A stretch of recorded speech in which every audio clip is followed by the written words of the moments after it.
Mwenyezi Mungu sote tulipewa nafasi ya kufanikiwa, lakini sio wote ambao wamefanikiwa, na huenda kuna kosa mahali fulani tunafanya. Huwa nasema ya kwamba kama ukufanikiwa, aidha ufahamu hizi kanuni au umezipuuza. Unazifahamu, umezipuuza au hauzifahamu. Ukisoma Biblia katika kitabu cha Isaya 44 fungu la 2, neno la Mungu linasema Mungu alipotuumba akutuumba kwa jari, alituumba kwa kusudi. Na niseme tu wazi ya kwamba ukitaka kuelewa mafanikio, ukitaka kufanikiwa, unapaswa kufahamu kusudi. Nitataja katika wiki hii baadhi ya kanuni ambazo zinaweza zikatusaidia tukaweza kufanikiwa. Sijui unapitia changamoto gani, sijui uko katika hatua gani ya maisha, lakini nikupe siri katika jioni ya leo. Ukifahamu hizi kanuni au siri kuu za mafanikio, una uwezo wa kufanikiwa.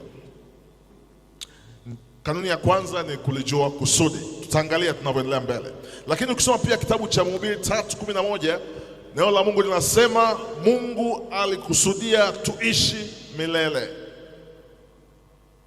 Ukisoma pia Wakorintho wa kwanza 12:11, Biblia inasema tupo duniani kwa kusudi. Moja ya maswali makubwa katika maisha ya mwanadamu ambayo wameuliza wanasayansi, wameuliza manabii, wameuliza watumishi wa Mungu, wameuliza wanadamu ni tupo duniani kufanya nini? Mwandishi mmoja ambaye alipata nafasi ya kuwa rais wa Marekani anaitwa Abraham Lincoln. Yeye anasema surely God would not have created such a being as a man to exist only for a day. No, man was made for immortality. Anasema mwanadamu aliumbwa aishi milele.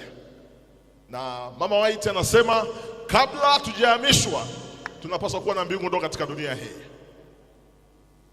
Wakati fulani Yesu akiwa katika dunia hii, shetani anamwambia kwamba miliki za dunia hii ni za kwake. Yesu akamwambia apishe. Kiukweli watumishi wa Mungu tuna haki ya kufanikiwa katika ulimwengu huu tukijiandaa kwa ajili ya kuhamishwa. Injili inategemea mafanikio. Wakolosai 1:16, natambua katikati yetu wako vijana. Mimi ni Master Guide na SYL na CMT. Labda nitoe siri pia tunapoendelea na series ya masomo haya. Kama ukupata nafasi ya kuwa katika idara ya vijana, ni kuombe upate nafasi ya kuweza kupitia hizi program katika idara ya vijana. Kuna program kuanzia darasa la AC Adventure Club, PFC, Ambassadors, Master Guide, SYL na CMT. Labda niseme ninapokuwa naeleza kanuni za mafanikio, ni muhimu sana kuwa na elimu dunia, lakini elimu ya muhimu zaidi kabisa ni elimu ya Biblia, elimu ya neno la Mungu, elimu ya malezi ambayo idara ya vijana inayatoa. Wakolosai 1:16 ni moja ya mafungu ambayo idara ya vijana tumeyatumia sana. Nayo inasema hivi: maana kwake vitu vyote viliumbwa, kila kitu duniani na mbinguni, vitu vinavyoonekana na visivyoonekana, wenye enzi, watawala, wakuu na wenye nguvu, vyote viliumbwa kwake na kwa ajili yake. Unaweza ukapigia mstari maneno ya mwisho, vyote viliumbwa kwake na kwa ajili yake. Mtumishi wa Mungu, katika masaa ya jioni, tumeumbwa na Mungu kwa ajili yake. Kwa lugha rahisi, tupo duniani kwa kusudi. Nilikuwa nasoma kitabu kimoja kinasema zaidi ya wanadamu 70% hawajui kusudi lao. Mgeukie jirani yako muulize, unajua kusudi lako? Na nikwambie ndugu yangu, unapojua kusudi, kila jambo linabadilika. Mambo yako yanakuwa ya tofauti kabisa. Haijalishi unapitia changamoto gani. Katika siku ya leo nitagusia baadhi ya watu katika Biblia ambao walilijua kusudi lao, lakini walipitia changamoto. Unaweza ukajua kusudi, lakini kama hauko tayari kubeba gharama, kama hauko tayari kulipa gharama, hautaweza kulifikia kusudi. Mwanzo 1:26 Biblia inasema, kisha Mungu akasema, tumfanye mtu kwa mfano wetu, kwa sura yetu, atawale samaki wa baharini, ndege wa angani, wanyama wa kufugwa, dunia yote na viumbe vitambaavyo. Mama White anapoelezea kuhusu namna ambavyo tumeumbwa anasema, we were created a little lower than angels. Yaani hatukuwa mbali na malaika, japo kwa sasa kiukweli tumeenda mbali sana kwa sababu ya dhambi, lakini wakati Mungu anatuumba hatukuwa mbali sana na malaika. Natambua wako watu wanaoamini kwamba huwezi kufanikiwa ukiwa mcha Mungu. Sio kweli. Wengine huona kana kwamba kumcha Mungu ni kikwazo cha mafanikio ya kiuchumi na kimaisha. Lakini wanaposema hivyo wamesahau Biblia imejaa mifano ya watu waliofanikiwa kwa kumtegemea Mungu. Wiki hii nitataja baadhi ya watu ambao walimtegemea Mungu na wakafanikiwa katika maisha yao. Nitataja watu wafuatao. Mtu wa kwanza, Yusufu. Huwa napoelezea habari ya Yusufu natumia maneno matatu, 3 P's. From the pit, prison to palace. Aliwekwa shimoni, pia kwanza, akawekwa gerezani, pia pili, pia tatu, akaenda ikulu. Wakati ndugu zake wanajadili kumuoa, na baadhi yao wakasema hapana, tusimuue, wakapanga basi wamuuze. Yusufu wakati amewekwa kwenye shimo, wakijadiliana, alijua ndoto zake zimeisha. Ukitaka kufanikiwa unahitaji kuwa na ndoto, lakini watu wa Mungu, ndoto hii usiwaambie kila mtu. Moja ya kosa ambalo naweza nikaliona kwa Yusufu, aliwaambia ndugu zake ya kwamba mimi nimeota ndoto na kwamba mtanipigia magoti. Ndugu zake hawakufurahi. Ukisoma roho ya unabii, hata baba yake aliumia. Itawezekanaje niweze kumtumikia mtoto wangu? Japo Biblia inasema kwa sababu ya hekima na uwezo Mungu alimpatia, alilitia moyoni. Wakati Yusufu anawekwa kwenye shimo na anajua ya kwamba ndoto zile ambazo nilikuwa nazo zimekwisha, lakini akabaki na jambo moja ya kwamba leo nabii na Biblia inasema Yusufu akaenda Misri na Bwana. Wapendwa, Misri zitakuwepo katika maisha yetu. Tutapitia changamoto mbalimbali. Unaweza ukazaliwa katika familia hawana uwezo wa kifedha. Nakumbuka wakati nakuwa, haikuwa rahisi kusoma mpaka nikafika degree ya kwanza, pili, na hivi karibuni nikapata degree ya 3. Haikuwa rahisi, lakini ukiwa na ndoto, ukimtegemea Mungu, atakufanikisha. Yusufu hatimaye anakuja kuwa mtu wa pili katika utawala Misri. Lakini nitataja baadhi ya mambo ya msingi ambayo Yusufu anayaleta kwetu leo. Jambo la kwanza, alimjua Mungu. Wapendwa, ukitaka kufanikiwa, mjue Mungu, fuata taratibu zake, usiende kushoto wala usiende kulia, lakini uwe tayari kulipa gharama. Na huwa nazungumzia jambo moja ambalo ni la msingi sana, shida, nafasi ya shida katika maisha yetu. Wale 144 watakapokuwa wanaingia katika malango ya mbinguni wataimba wimbo wa Musa na mwana kondoo. Na kiukweli moja ya vitu ambavyo vinaonekana ni vya pekee katika hawa 144,000 ni shida walioipitia katika dunia hii. Ngoja nikwambie mtumishi wa Mungu, moja ya shule za muhimu kabisa katika maisha haya ni shida. Sijui unapitia changamoto gani, lakini nikwambie hiyo ni daraja, hiyo ni karakana ya Mungu ya kukuandaa kwa ajili ya kuweza kuwa na nyumba na mbingu ndogo katika dunia hii. Yusufu anakuwa ni mfano mzuri sana.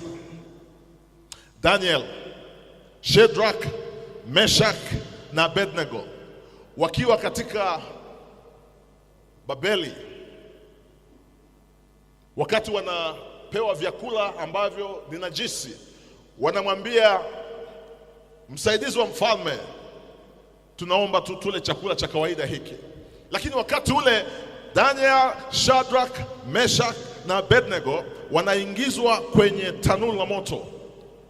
Kuna maneno walisema, hata kama Mungu atatusaidia, hatuko tayari kuabudu sanamu. Imani sio ya kawaida hii, na tunaona ya kwamba ile imani ikawasaidia na wakaweza kusimama. Daudi alimcha Mungu. Daudi alimtegemea Mungu. Na katika watu ambao walifanya mambo ya ajabu na makubwa katika Biblia ni Daudi. Tutaangalia tabia zao, tutaangalia kanuni ambazo walizijenga, tutaangalia namna ambavyo waliweza kuishi. Hata sahau Kristo mwenyewe ambaye ndiye mfano wetu wa milele katika nyakati zote. Swali la msingi, mafanikio ni nini? Nitagusia mtizamo wa kidunia na mtizamo wa mbingu. Kwa wanadamu, mafanikio ni mali, pesa, nyumba, magari, vyeo. Lakini kwa Mungu mafanikio ni tofauti. Bwana mmoja alikuwa anajaribu kuelezea mafanikio, akataja baadhi ya watu ambao tulidhani wamefanikiwa. Sitaogopa kutaja kuhusu Mandela. Ukifuatilia katika viongozi wa dunia ambao wamefanikiwa, mmoja ambaye unaweza ukamtaja ni Mandela. Lakini mwandishi mmoja naeleza kwa sababu yalikuwa kwenye public domain, yapo unaweza ukayasoma. Watoto wake 3 walikufa na ukimwi. Alikaa gerezani miaka 27. Mmoja ya swali anauliza, kulikuwa na sababu ya kuoa, kama alikuwa amekuja kwa ajili ya kuokoa taifa la South Africa. Na anapoelezea mafanikio anamuona kwamba Mandela hakuwa amefanikiwa. Sasa mafanikio katika muktadha wa Mungu ni kuweza kutambua kusudi lako na kuliishi. Na katika jambo gumu katika dunia hii ni kujua kusudi lako. Idara ya vijana ina taratibu mbalimbali za kutusaidia kuweza kujua makusudi yetu. Kuna mitihani inatolewa, kuna maswali unapewa, and then inakusaidia kuweza kujua karama zako, inakusaidia kuweza kujua talanta zako, inakusaidia kuweza kujua vipaji vyako. Ni muhimu sana kujua uwezo ambao Mungu amekupatia. Sio vibaya kuuliza watu, lakini hakuna mtu katika dunia hii ambaye anaweza akajua uwezo ambao Mungu ameweka ndani yako isipokuwa Kristo na wewe mwenyewe. Kwa hiyo niwaombe watu wa Mungu, tunapokuwa tunaangalia namna bora ya kuweza kupata taarifa ya uwezo na karama na vipaji Mungu ametupatia, mtu sahihi wa kutusaidia kujua haya ni Kristo kwa njia ya maombi.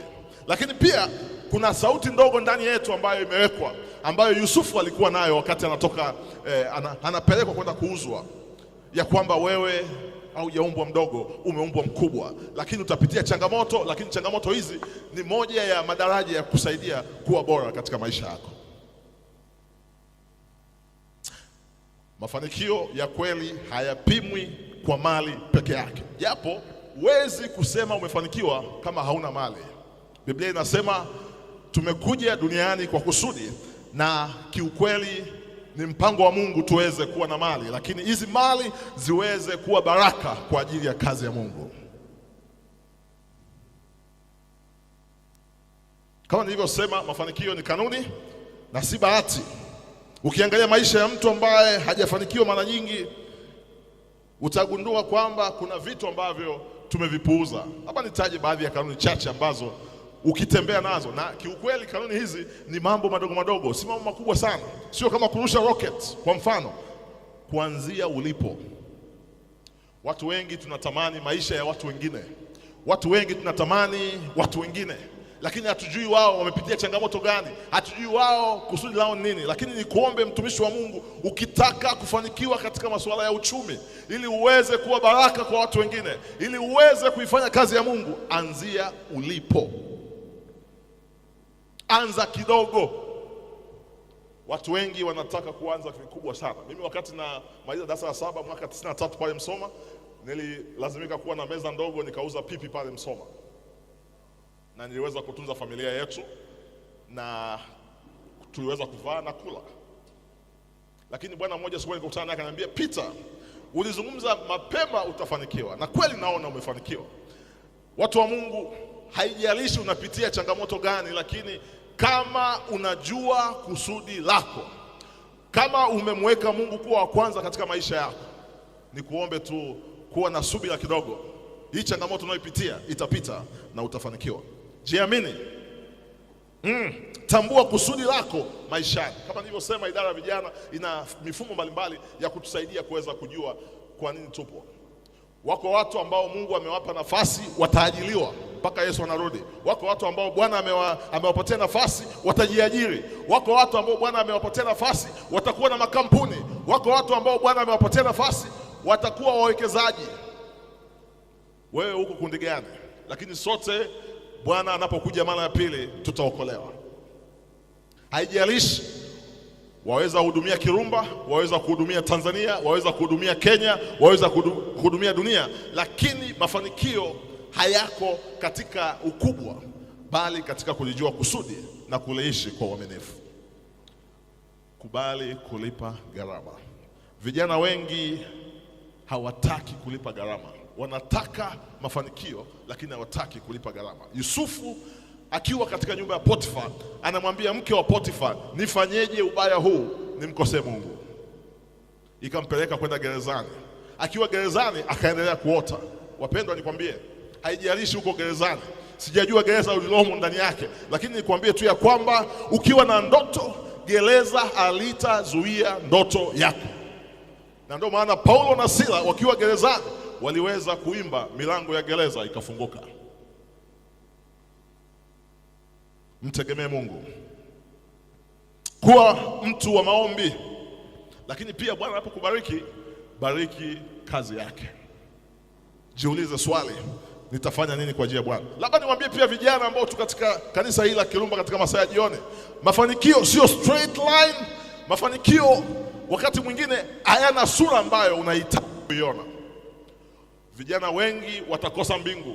Vijana wengi watakosa kufanikiwa kwa sababu tu hawakujua namna ya kufikia ndoto ambayo Bwana amewaita. Katika siku hizi 10 nitakuwa na nafasi ya kliniki ya kukutana vijana, kuzungumza nao changamoto zao na kuweza kutoa ushauri na saa wa kuweza kuwasaidia kutoka hapo walipo na kufikia lile kusudi ambalo Bwana amewaita kulifanya katika dunia hii. Nimegusia sauti ya ndani, wanaita inner voice au gut feeling. Kila mmoja ana fingerprint. Yaani wewe ulivyo, hakuna mtu ambaye yuko kama wewe. Na ndio maana ndugu yangu, usiende kuiga biashara ya mtu mwingine. Usiangalie mwenzio anafanya nini, kwa sababu kila mtu yuko namna ambavyo alivyo. Wakati Bwana anapokuja mara ya pili, atakuja na mundu. Kusoma katika kitabu cha Ufunuo, anakuja kuvuna.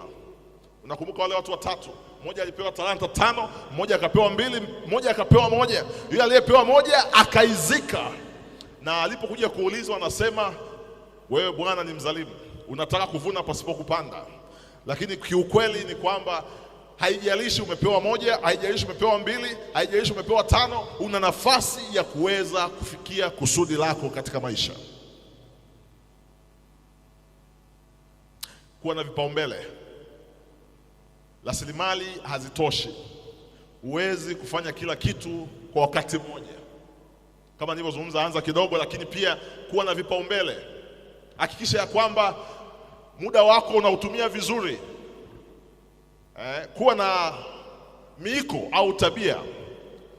Bwana mmoja anasema kwamba una haja ya kuwa na vitamin N, uwezo wa kusema hapana.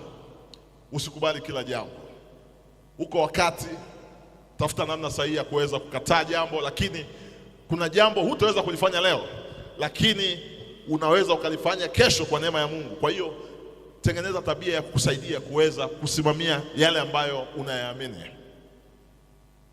Biblia inatueleza kupitia idara ya vijana kwamba mlee mtoto katika njia impasayo, naye hataiacha hata atakapokuwa mzee. Inasemekana mtoto anaanza kujifunza akiwa tumboni mwa mama tangu mwaka 0. Sijui kama wangapi tulikuwa tunafahamu. Na Biblia inaposema mlee mtoto katika njia impasayo, naye hataiacha, inazungumzia umri kati ya 0 mpaka 17, 18 au 21.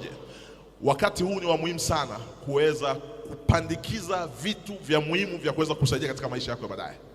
Nitagusia katika siku hizi 10 katika makundi mawili, software na hardware. Software nazungumzia ni, unaweza kusema ni soft skills au vitu ambavyo hatuvioni lakini vina nguvu kama upepo. Na ndio maana wazazi tunapaswa kuhakikisha kwamba tunawalea watoto katika njia ambayo inampendeza Bwana, ili maisha yao ya baadaye yaweze kuakisi tabia ya Yesu. Wakati Yusufu anakwenda Misri, alikuwa na miaka takriban 14, 15. Kijana mdogo, lakini aliweza kusimama katika kweli. Hata Daniel alipokuwa anaenda Babeli, alikuwa na miaka sio zaidi ya 17. Wanasema wanasayansi, ubongo wa mwanadamu unakuwa na kukamilika kufikia 100% anapofikisha miaka 21.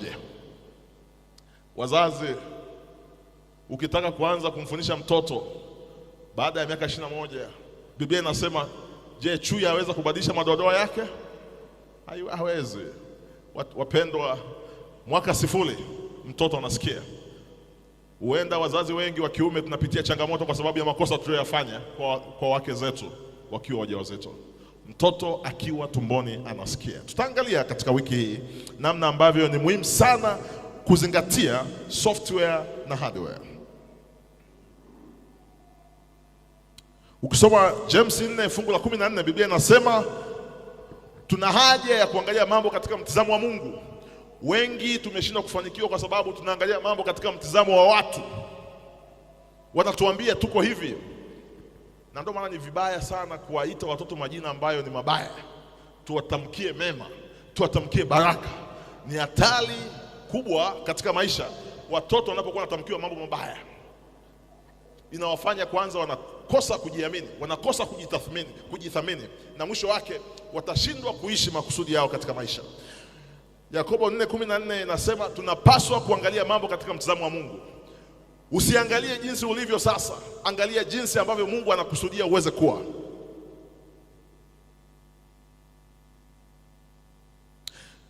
Unapoamka asubuhi, unapaswa kujua unapaswa kufanya nini.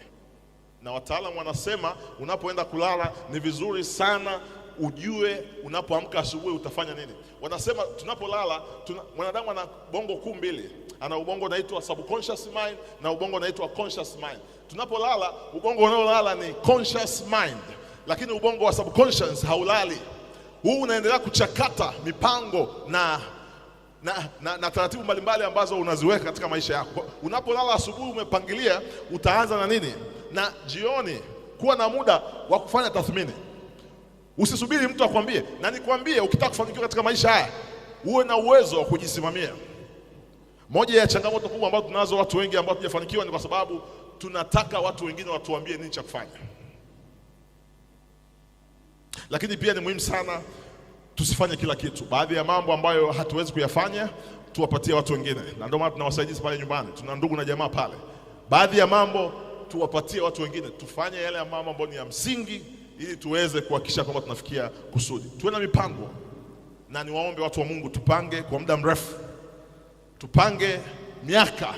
Wenzetu wazungu wao wanapanga mpaka miaka 100. Wanapanga hata miaka ambayo wao hawatakuwepo. Sisi tunapanga muda mchache. Sasa niwaombe watu wa Mungu, kama tunahitaji kuwa na mafanikio katika uchumi, tuweze kuwa watu wa mipango. Na unapopanga, angalia mazingira yako kwa maana ya uwezo wako wa ndani na wa nje. Angalia rasilimali ulizo nazo. Lakini zaidi ya yote, uwe kama paka anayejiangalia kwenye kioo anajiona kama ni simba. Mungu akiwa na wewe, haijalishi unapitia changamoto gani, utaweza kufanikiwa. Na kama inawezekana, anza sasa. Bwana mmoja anapoelezea kuhusu mafanikio anasema muda wa kupanda miti ni miaka 20 iliyopita. Kama hujapanda miti miaka 20 iliyopita, muda wa kupanda ni sasa. Wapendwa, baada ya wiki hii ambayo tunafanya uamsho, kama ulikuwa hujaanza, hebu anza sasa, na Bwana atakusaidia na utaweza kufanikiwa. Lakini pia uwe na watu kioo, watu ambao Bwana amewabariki. Kielelezo chetu kikuu ni Yesu Kristo, lakini pia hatuna budi kuwa na watu wengine ambao wamefanikiwa. Natambua watu huwa hawapendi kuambia watu changamoto walizopitia, wanawaambia kuhusu mafanikio. Pata nafasi, pata mtu atakayeweza kusaidia kujua yeye alipitia changamoto gani. Lakini nikwambie mtumishi wa Mungu, haijalishi hata kama utapata mtu akuweza kusaidia, ni kwamba shida haiui watu wa Mungu, shida inajenga. Na kama tulivyoona katika kitabu cha Ufunuo 14, wakati Yesu anarudi, wale watakatifu wataimba wimbo wa Musa na Mwana-Kondoo, kwa maana ya kwamba sifa yao kuu itakuwa ni walipitia shida, na shida ikawafanya wakaweza kusimama.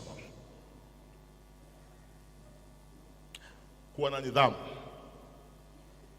Kama unapaswa kuamka saa 10, 11, amka. Na niwaombe watu wa Mungu. Bwana mmoja anasema kwamba ukitaka kuwaficha Waafrika, weka katika vitabu. Niwaombe sana, pata muda angalau wa saa moja, masaa mawili kila siku kusoma. Soma neno la Mungu, soma Biblia, soma vitabu mbalimbali. Maarifa yako katika vitabu. Katika namna ya ajabu sana nimegundua hakuna jambo ambalo alipo katika vitabu. Kwa hiyo Bwana atusaidie katika wiki hii, siku hizi 10, tuweze kuwa na mianzo mipya itakayotusaidia kuweza kufaa kwa ajili ya uzima wa milele, tukiwa na mbingu ndogo katika dunia hii, lakini pia tukiwa tayari kwa ajili ya kumlaki Yesu anapokuja mara ya pili. Tuanze na mwisho mwanzo. Niwaombe usiangalie jinsi ulivyo sasa, angalia jinsi utakavyokuwa. Yesu alivyotuweka katika dunia hii, yeye hakuwahi kutuangalia jinsi tulivyo, aliangalia ambavyo tutakavyokuwa. Na ni kweli kwamba miisho yetu tukimtegemea Mungu na tukiwa tayari kushirikiana na Bwana, miisho yetu itakuwa ni mizuri na tutaweza kufurahia mbingu ndogo katika dunia hii, tukisubiria kurudi kwa Yesu mara ya pili. Lakini waombe pia watu wa Mungu, mambo ya kwanza yawe kwanza. Put first things first. Labda nizungumze hili, sitatenda haki nisipolisema hili. Kijana, unapoanza kazi, moja ya mada nitazungumza katika siku hizi 10, usichague kazi ya kuanza nayo. Anza na kazi yoyote ile. Huwezi kupata kazi ukiwa nyumbani. Nitalizungumzia hili tunavyoendelea mbele, namna ambavyo tunaweza tukapata ajira na hatimaye tukaweza kukua na kuwa kile ambacho Bwana ametuumba. Lakini niseme tu ya kwamba anza na mwanzo, na kitu cha kwanza. Put first things first. Sishauri kwamba umepata mchumba unaogopa kuoana kwa sababu hamna pesa. Pesa anayetoa ni Bwana. Na watoto wa kike ambao wao katika kanisa hili, wale ambao wananisikia pia katika mitandao yetu hii ya kanisa, angalia tabia ya mtu, usiangalie pesa. Wazazi, wako wazazi ambao pia ni wazazi wa mwendo kasi, ambao wanasema unaolewa na mwalimu. Lakini nikwambie, kama Bwana ameweka ndani ya mtu uwezo, labda nitazungumzia hili baadaye vizuri tunapoendelea na masomo haya, ya kwamba mafanikio hayako katika elimu hii tunayoitambua degrees. Mafanikio katika uwezo ambao uko ndani yako, ambao Bwana ameweka. Na mnapoungana, na wakati mwingine sio lazima kufanya harusi. Na kama una kazi kijana, hata kama ni kuponda mawe, anza kuendesha bodaboda, hata kuchoma mahindi, anza. Bwana atakuja kukutoa ukiwa umeanza. Kuwa na malengo, fikiria mambo makubwa, lakini kubali kuanza ukiwa kidogo. Tambua uwezo wako, tambua kusudi ambalo Bwana ameweka ndani yako. Kubali kutembea hata kama itakuwa katika njia ngumu, lakini tambua ya kwamba Bwana ana kusudi na maisha yako. Labda niwaambie watu wa Mungu ya kwamba tunapokuwa tunahitimisha mada hii katika masaa ya jioni, hayupo yeyote katika wanaomsikiliza Bwana kupitia mimi katika masaa haya ambaye yupo kwa bahati mbaya. Sote tupo kwa kusudi.